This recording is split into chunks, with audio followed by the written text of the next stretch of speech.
excited to be here today talking about Disability Demystified for adult educators. So I would love to start by knowing who you all are. So if in the chat you will let me know um, where you're working and what your role sort of is in that. And I would love to know that. This is the link to a Google Drive folder, which is where the slides for this week will be. And each week's presentations, I'll just upload it into that same spot. All right, so the objectives for this webinar are that you'll be able to challenge, first become aware of, and then challenge some of the common myths and stereotypes that surround disability. Differentiate between different types of disabilities, and then identify how different disabilities may impact learning, communication, and participation in an adult education environment. As Dave mentioned, I'm an associate professor of special ed at Florida State, but in my feels like a prior life now, I was a middle school teacher. So I have not been an adult educator in the sense that you all are now, but I do teach adults as a university faculty member. And so I also have adult students with disabilities in my courses. Very aware of the difference in the context and perhaps challenges between adult ed in different contexts. But I'm looking forward to learning from you all as well. So we're going to start by talking about different models of disability. But what I first want to do is have you all sort of activate your prior knowledge.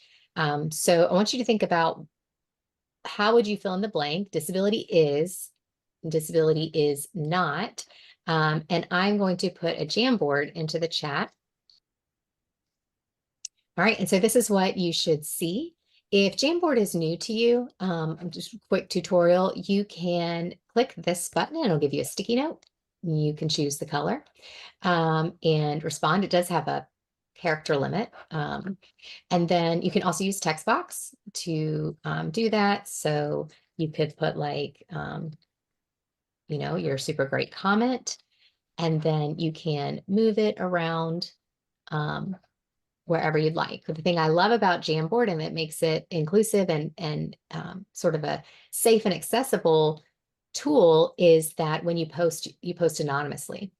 So I don't know who the raccoon or quokka, I don't know what a quokka animal is, or a leopard, I don't know who those are. So you can, this is a way students can respond sort of safely.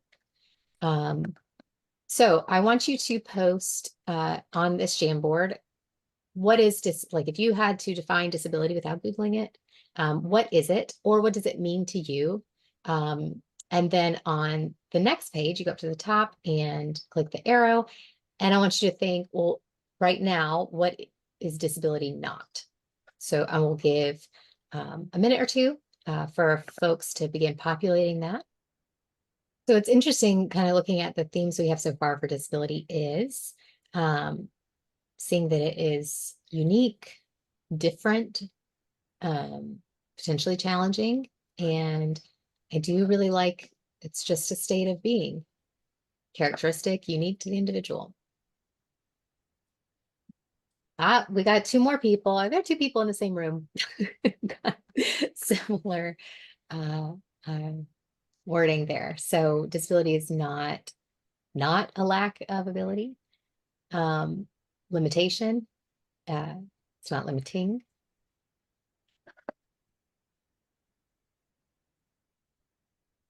All right, so I want you to keep thinking about that, your current conception of what disability is or what disability is not as we move forward. All right, so now that we've started thinking about what disability is and what it is not, let's look at some definitions. So the first thing to know is that you'll find lots of different definitions of what disability is based on who the organization is, right? So, and what the purpose is. So if you're looking at something like the World Health Organization, Centers for Disease Prevention and Control, that is going to be very much focused on the health, activities of daily living impact that the condition has or may have on the person, right? It's going to focus on eligibility criteria. So when you're making a diagnosis, it's going to look at what are those defining aspects of a particular disability so that maybe we can track it and monitor it over time, between the WHO and CDC. And then we have legal terminology. So we have the Americans with Disabilities Act that defines disability and has certain legal protections related to those disabilities. And then the Individuals with Disabilities Education Act, IDEA, and what it says about disabilities. So not knowing sort of what everyone's familiarity with K-12 special education is, I'll do a brief kind of overview of that in just a second. So if we look at what IDEA says, that's the federal law that was passed in 1975 that created special education. So before this, some states had maybe what they called special education, maybe an equivalent, but not all. And up until this point, it was legal for schools to exclude people based on their perceived ability or lack of ability. And so according to IDEA, it's a child with a disability means a child with, and then it's got these 13 reasons. Okay. So intellectual disability, hearing impairment, speech or language impairment, visual impairment, emotional disturbance, orthopedic impairment, autism, traumatic brain injury, other health impairment, which is broad, or specific learning disabilities, and who by reason thereof needs special education and related services. So when we think about the definition of a disability from IDEA's perspective, it is looking at an entitlement program, right? So who is entitled to special education services and support, who is entitled to receive those legal protections. And this is where it's defined. And then they define each of those disabling conditions. But this is what might find somebody eligible for special education services. Schools do not diagnose. Sometimes it feels like semantics, but then sometimes it's a really important distinction. And just like at a post-secondary level, disability accommodations offices provide accommodation support. That's sort of where the paperwork funnels through, but they are not diagnosing anyone with anything. And in fact, you can have in a K-12 setting, you could have a child who a neurologist, developmental pediatrician, a psychologist found to have autism and diagnosed with autism. And that is separate from the process of a school determining that the child meets the eligibility criteria under autism and that they need special education and related services in order to access free and appropriate public education. And so there's sort of the differences. So some of the adult learners that you have may have received special education services, whether or not they are aware of it or not, depends on their age of what that looked like at the time. There are others who may have had a disability and they had a 504 plan. So that meant that they needed some accommodations, but not any difference in instruction.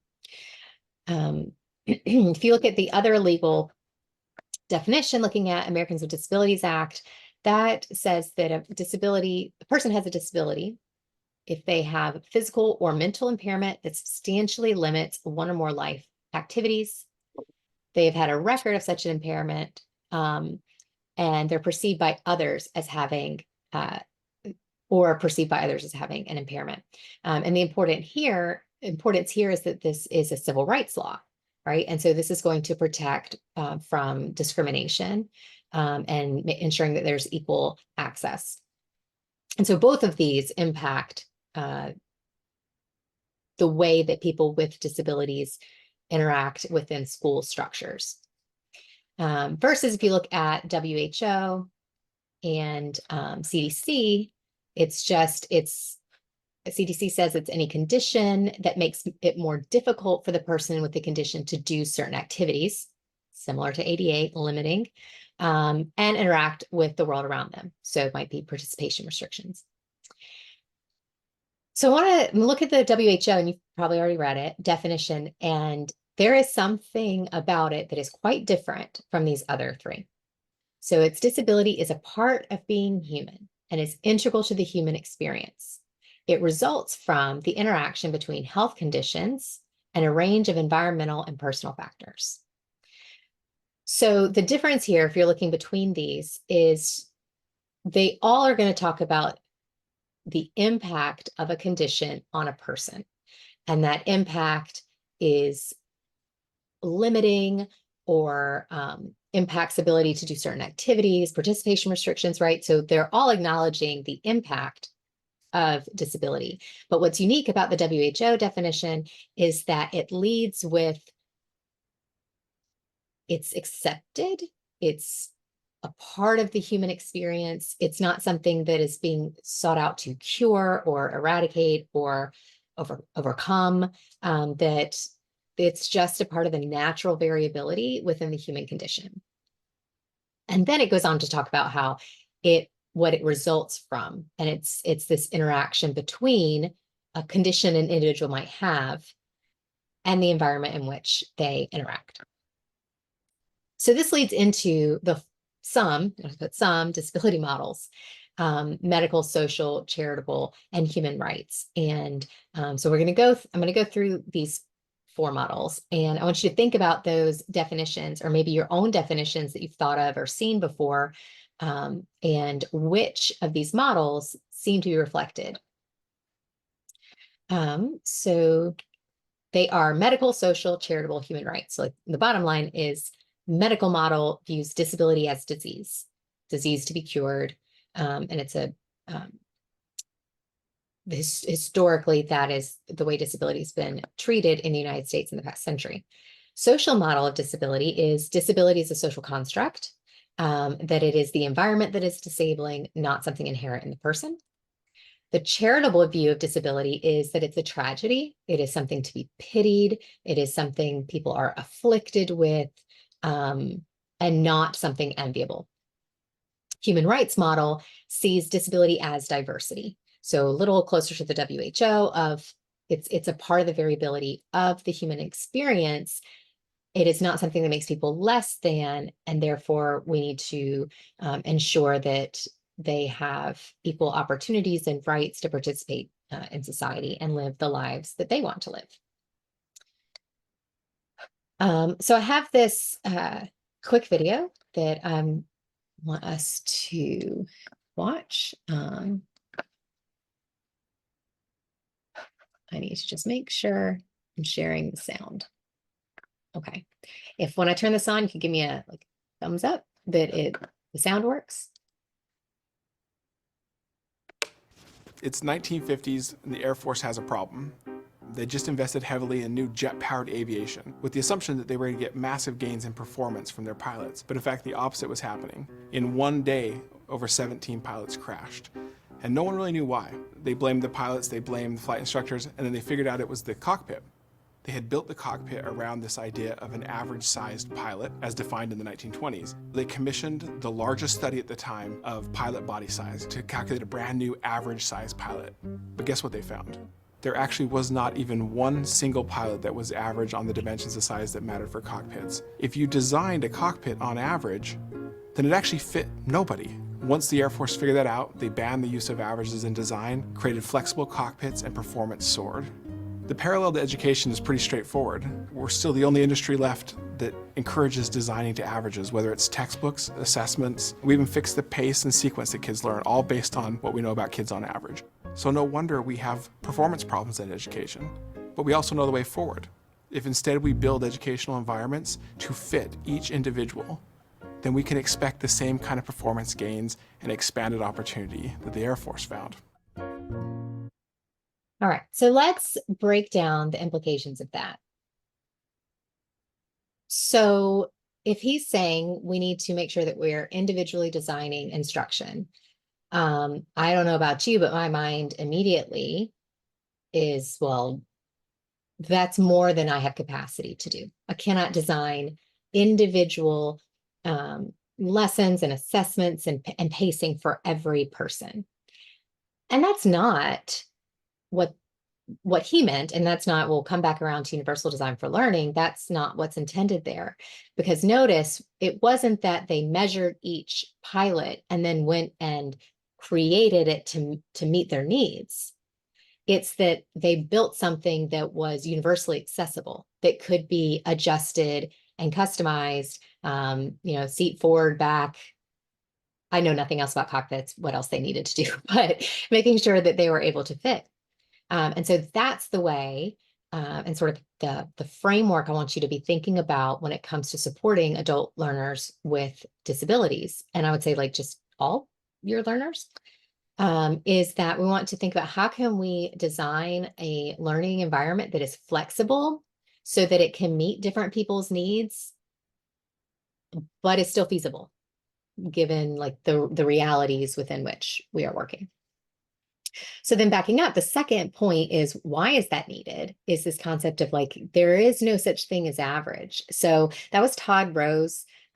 He was actually here in Tallahassee this fall. I was able to hear him speak, but he has a wonderful book called The Myth of Average. He also has a TED Talk. It's about 12 minutes. If you've never heard it before, I think it's worth your listen. But again, his name is Todd Rose, and I will add a link about his stuff at the end. But it is really fascinating to think about what average means as far as like a mean. And if we think about test scores, nobody actually performs exactly that way all the time. So thinking about who is my typical student, who's my average student, is not helpful. And what makes teaching adults particularly difficult is adults only want to learn new things that they find interesting and are applicable to them. So that's kind of part of making it interesting, right? Well, you all think different things are interesting. I have no idea what you know and don't know, other than what we've talked about in the past 20 minutes. And what's applicable to you is so based on your positions. That's what makes teaching adults quite a bit more difficult than children. So if that like factory model of K-12 instruction is flawed, well, that is even more so for adult learners for a variety of reasons. One of those reasons is disability, but there are other things that make students diverse and have different needs. Fortunately, the medical model is exactly looking at if not an average, a threshold, a cut score, a something that is either too much or too little, right? And so a discernment is made, maybe not about what's average, but about what's normal, what's acceptable, what often with children, what's not bothering anyone else, because often the referrals we get for disability for children, young children, are behavioral things that are impacting others, right? So we think about the medical model of disability, it is saying that the issue is with the individual, and we look at individuals to see in what ways or what areas are you not performing? Are you not adequate? Where are you inadequate? It's a bit of an extreme, but that's what it is. And so this is a traditional view that thinks the individual is impaired, individual is the problem. So focus needs to be on cure and alleviating the effects. There are some aspects of the medical model that I agree with and find useful and helpful and true. They also align with just the way our current school structures are. As I talked about, the IDEA, that special ed world that I live in, those eligibility criteria are really important. We need to know who actually has a disability, a disabling condition, and who doesn't, who needs special education and who doesn't. And so at some point, we do have to look at the individual and any deficits or impairments they may have. But let's talk about some of these other models. So then there's the social model, which is, think about it as like the opposite if we go to the extremes of the medical model. And so that's where It's not about the individual. It's about their environment and barriers that are created in their environment or in society.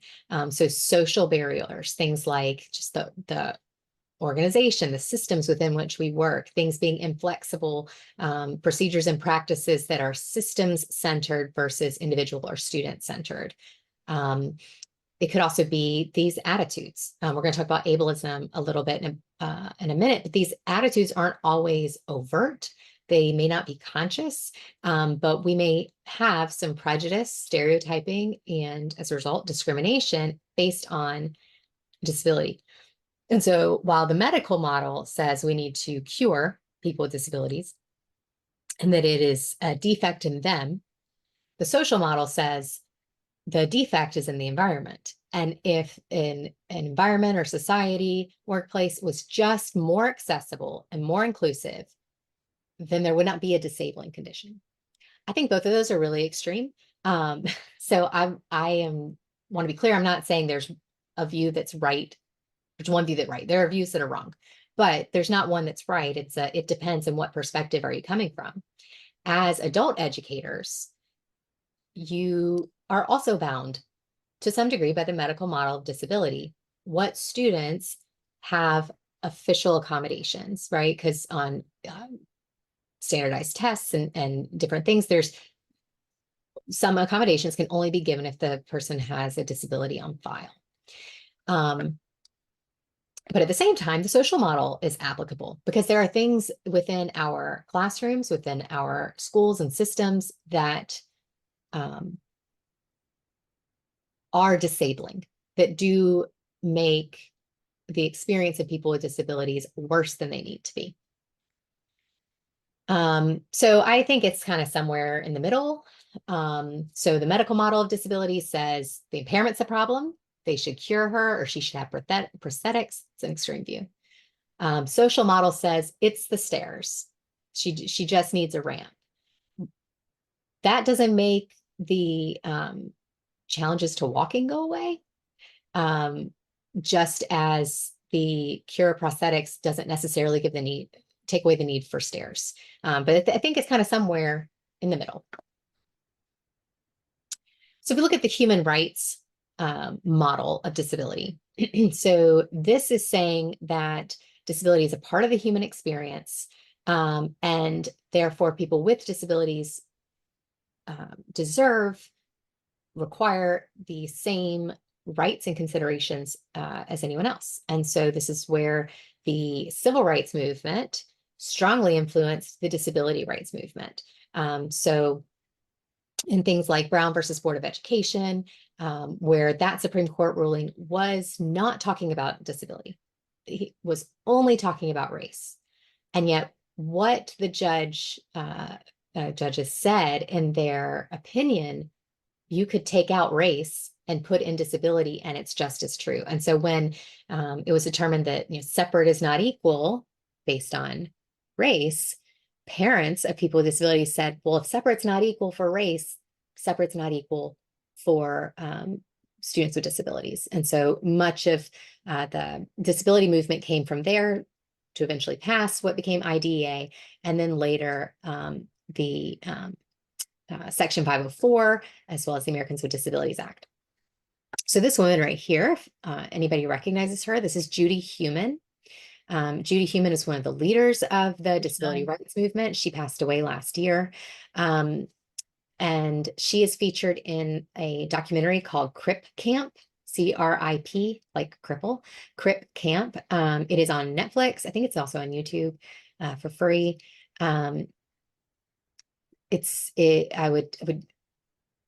It is appropriate for anyone high school and above. Wouldn't really show it to anyone younger than that, just because it talks about teenagers going to camp, and guess what types of things happen when teenagers go to camp without a lot of supervision.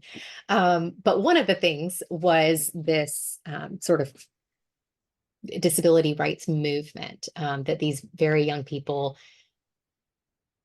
initiated and carried out.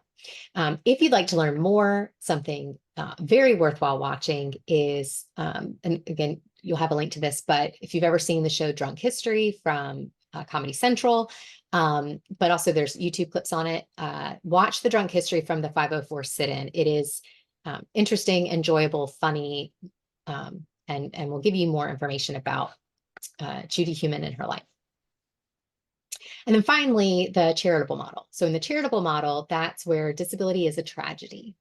That's where people are seen as spectators of individuals with disabilities.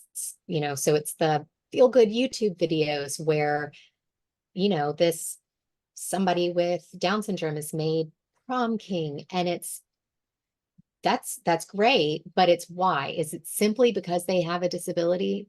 And we should feel so sorry for them that we give them sort of this honor. So it's not only is it seen as a tragedy, but then any bit of something that is typical and expected is seen as an overwhelming accomplishment. It also serves to infantilize people with disabilities. So they need to be protected. So that's not untrue. People with disabilities are a vulnerable population, vulnerable to coercion, abuse, neglect, horrible life outcomes. So yes, they need to be protected, but it can go to such an extreme of that it denies people, especially adults, dignity of risk. So dignity of being able to experience the things that, for example, other young adults in college experience simply because they have a disability. Or an example that thankfully is becoming less and less relevant and decreasing is sheltered workshops. So the thought of that people with adults with disabilities just need to be like babysat, and they do work for not equal pay. So it is legal to pay people with disabilities below minimum wage. Can you give me a thumbs up if that is new knowledge to you? That it is legal to pay people with disabilities below minimum wage simply because they have a disability. And by below minimum wage, I mean 2-3 cents an hour. So that comes from a law that was passed right after the Great Depression. And it's just stuck around. And so some people who are very against overturning that law or changing it or adjusting it say, well, the only reason my child or the only reason I or whoever is able to have a job is because they're in this sheltered workshop environment. They are, they love going there and they feel happy to go there, and this is going to shut it down. But in reality, they perpetuate this infanticized charitable model of disability. And it does not promote being seen as having belonging and inclusion in our community and our society. So there are more models that, academics love to create new things. But I think looking at the experiences of your students, maybe the way that your classroom, program, campus, the policies they have and the way things are enacted, maybe they're a reflection of one of these models. And maybe that's a good thing and maybe it's not. It's just a different lens and way to sort of examine things. So for example, the economic model, we're looking at disabilities defined by a person's inability to participate in work and contribute to the economy. Well, that's how you go on disability, right? Is that definition of not being able to work.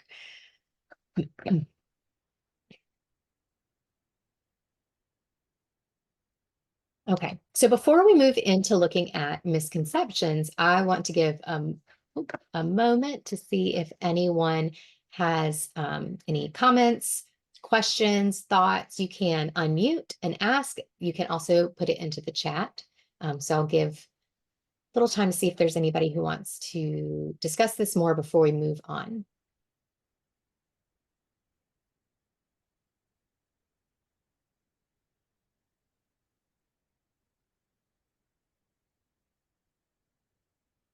Okay, that was my wait time. If you're typing something into the chat, we can come back to it. Okay, so now moving on to think about misconceptions about disability.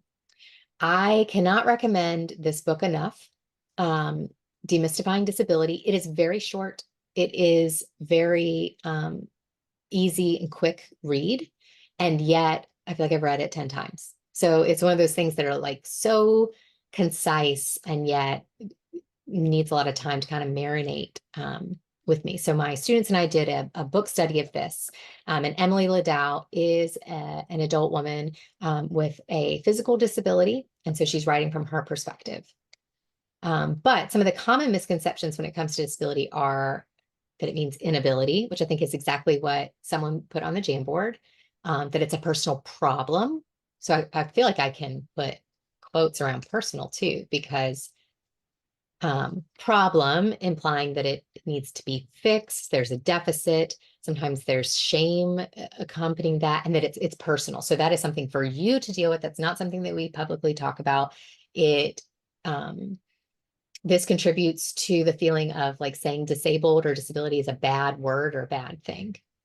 There's also a misconception that people with disabilities need help, like inherently, which is not necessarily true. There's also a misconception that all people with the same disability will have the same experiences and characteristics.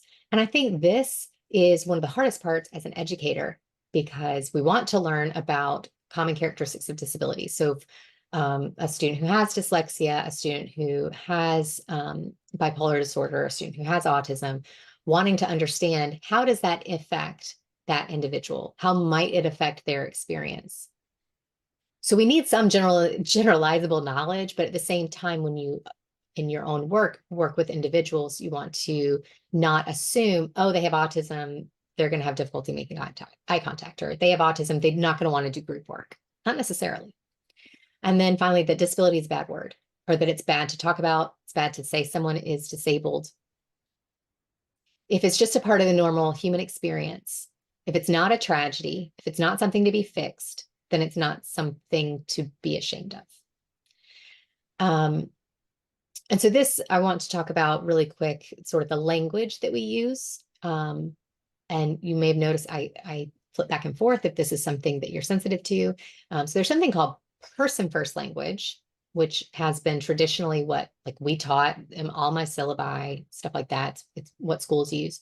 And that is where you have the person first before the disability. So you would say person with autism, person with learning disability, a person who uses a wheelchair versus a person who's confined to a wheelchair or a wheelchair user.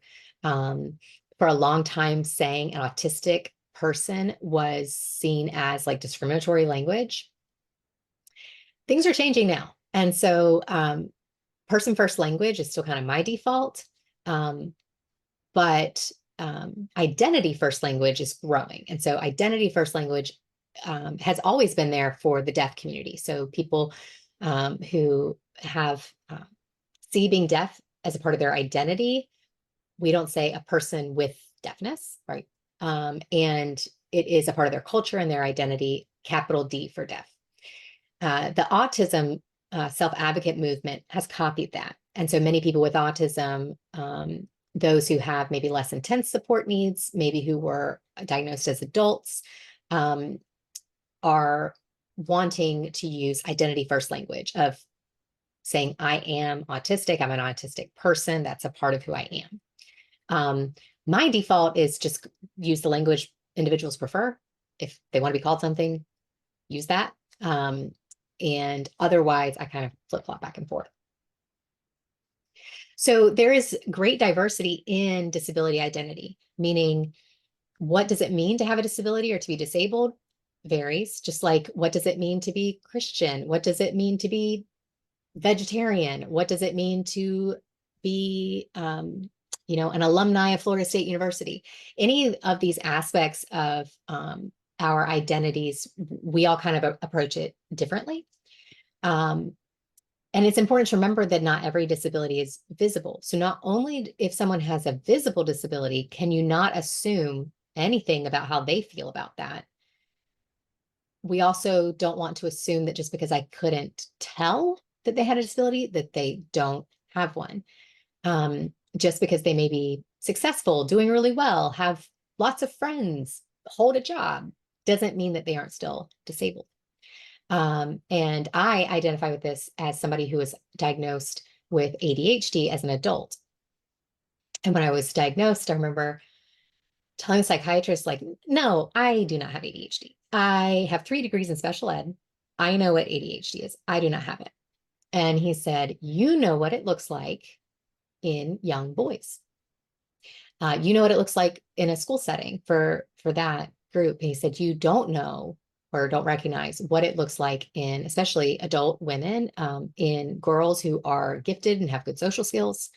And turns out he was right. And now I can look back on my life with very different lens, seeing that things that I had internalized as being character flaws of me just not trying hard enough or being lazy or whatever, it's not. That's just a way that my brain works. And so my own identity is of being someone who has ADHD. It impacts every part of my life. My parenting, my teaching, my lack of ability to manage the mail, which is why my background is blurred. So, it can be a journey. People can feel differently at different times. So Emily Ladau talks about the metaphor here, like a pizza crust.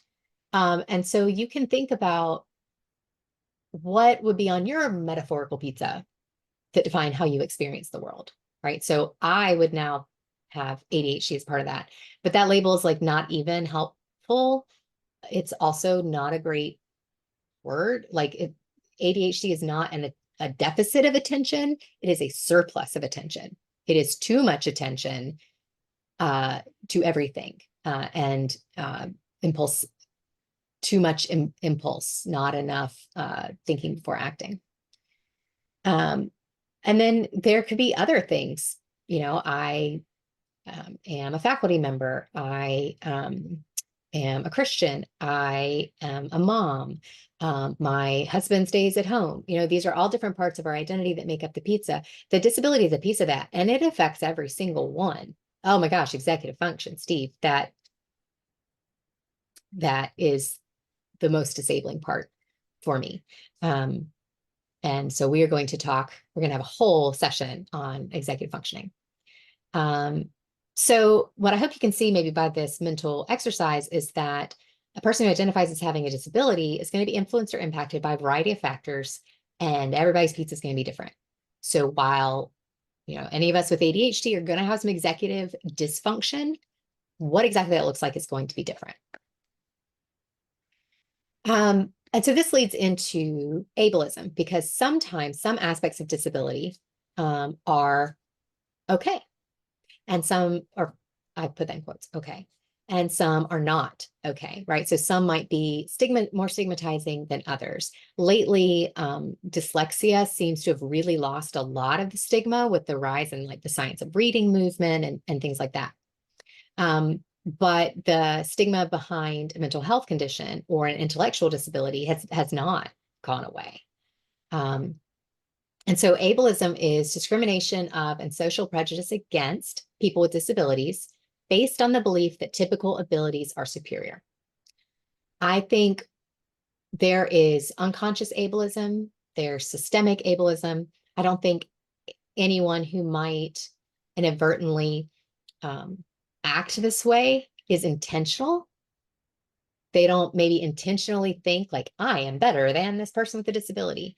And yet, if you unpack some of the barriers that people with disabilities face to full participation in various aspects of their life, it is due to this assumption that there is one way people should access and do things. And if you're not able to do that, you're deficient. So kind of going back to the ramp example. So there's 3 types of ableism. Institutional, it's also called systemic, interpersonal, and internalized. And so when I say systemic, it means it's not just the one thing. The one thing is the top of the iceberg that you see, but there's so much more on that. And so this is a tool that you can use to think about, like, what just happened? What was the event that or barrier that was experienced by somebody with a disability? So just naming it, reacting. Once you start becoming aware of ableism, just like other isms, that's the first step. Because once you become aware of them, you can start to anticipate them. You can also start to look at the design, like, oh, I can anticipate this. This is going to keep being a problem because of this way that we do things. And systems and structures are created by people, and they can be changed by people. And so that's where we need to become aware that it's happening, see patterns. Can we anticipate it? Why is it happening? What's that underlying structure design that's causing barriers?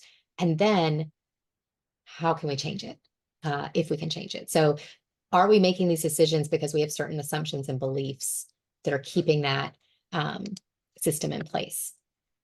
So it's a way systemic ableism impacts and puts people with disabilities at a disadvantage across all domains of life. Their healthcare, access to housing, recreation and leisure, uh, jobs, education, engagement in faith communities. All of those things can be impacted. One, I feel like the maybe easiest, lightest lift when it comes to becoming aware of ableism and trying to combat it or change is language. So there are many terms that we use that you may not even be aware of are ableist, meaning that they put disability in a negative context. So two, I would say that probably bother me the most are the bipolar, like someone's so bipolar, and I have anxiety about that, or it's going to give me a panic attack. Because those, not that all of these aren't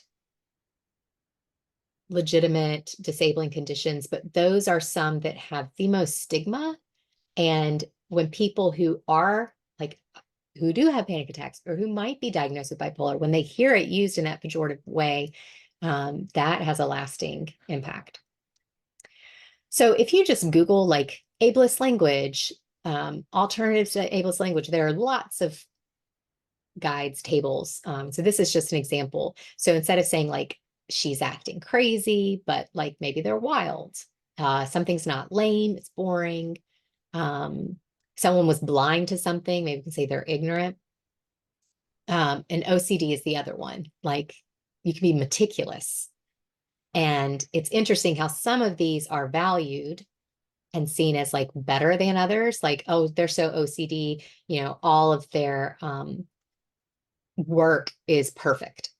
So we're really praising them and praising effort and attention. The actual mental health condition of OCD is incredibly disabling and not something to praise or put on a pedestal. So then in addition to language, we can have internalized ableism. So I definitely had a lot of this. I think that in our society, we value certain traits, or we expect certain traits, especially from females, that we don't expect from males. And so this feeling of like, if I ask for this accommodation, I am a burden to someone. Typically, females feel that more often than males do, because typically females are socialized to kind of like take care of everybody's needs, make sure everybody else is okay. If they're okay, I'm okay. That codependency is praised. I have felt this way when it comes to executive functioning. And I made jokes for years about forms. Like, forms are the worst. And they, especially when it's like a PDF that's supposed to be fillable, but it's not. And you have to like download it and save it and reattach it to the, what to someone might seem like one small task. To me, it feels like 10 tasks. And I will joke now that that's too many clicks. Like if it takes that many clicks to do something, that is really hard for me. And now a reasonable accommodation under the Americans with Disabilities Act, I can request that everything be through DocuSign. And that's not asking for too much. That's me accepting that really for the efficiency of my job, you don't want me spending my time on these executive functioning tasks. Instead, I can have this accommodation of DocuSign.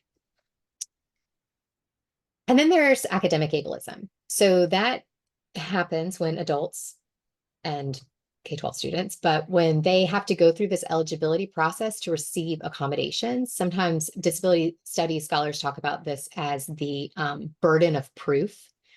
So having to prove or provide evidence, paperwork of a disability is seen as ableist.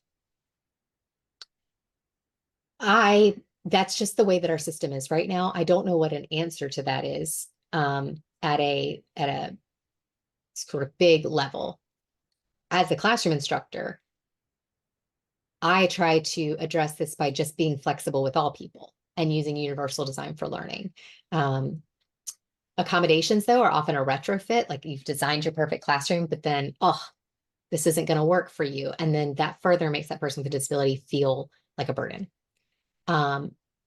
Drives me nuts that disability, when we talk about disability, equity, and inclusion, 9 times out of 10, they are not talking about disability as an aspect of diversity. And yet it is the aspect of diversity that any one of us could be impacted with in an hour on our drive home, especially things like traumatic brain injuries, physical disabilities.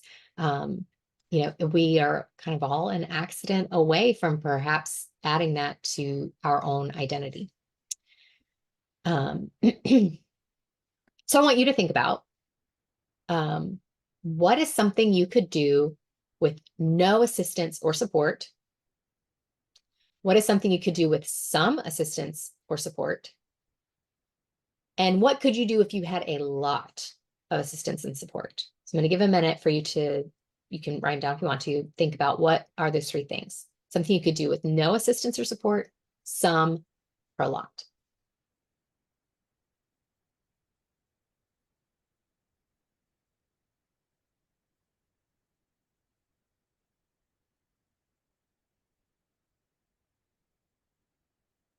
And then if you want to share in the chat, please put in what's something just the first one, what's something you could do with no assistance or support. It can also be very simple. So my example is I can put my 4-year-old in the car seat, 5-point harness, and buckle it independently. I need no support for that. So that's a small example. Another one could be, I don't need any support for writing a book chapter. I have all the skills and abilities and resources I need to do that. So then if you think about what could you do with some assistance or support? So as you think about that, it could be why? Is it maybe it's something you don't enjoy, something that takes you a long time, something you don't have the skills for. It could be something that is simply going to take 2 people. Yes, my calendar. Yes, if that support went away, you're not going to be able to accomplish it. And then think about what are things that, if you had a lot of assistance and support, you could do. My taxes would be an example. It takes lots of assistance and support every time. January already makes me anxious when we get all the mail, the tax documents. But I need a lot of assistance and support to do that. So think about that, write a book. Yeah. And so as adults, we self-select into careers, faith communities, recreation and leisure, social groups that align with the things generally that we don't need a lot of support in, or maybe just a little bit of support. Generally, we do not like go about centering our life around the thing that is really hard for us. And yet, for students, whether that's K-12 or adults, that is what they're signing up to do. So K-12 students, it's compulsory, like they got to be there. But think about your adult students who have chosen to be there and are showing up to do the things that may be the most difficult for them. And so that amount of empathy and compassion, that's not pity, that's not a tragedy model. It's just an understanding of seeing disability as part of the human condition, something that we might be similar in, and that the need for supports isn't problematic. So we're going to watch this quick video from Shelley Moore. She's at University of British Columbia. I find her hilarious and entertaining and fascinating. She's got probably 100 4 to 6 minute YouTube videos about different things. So again, her name's Shelley Moore. Highly recommend her resources. Welcome to 5 More Minutes, useful videos in about 5 minutes that support the teaching and learning of all students. I'm your host, Shelley Moore. Today's episode is called Decriminalizing Supports.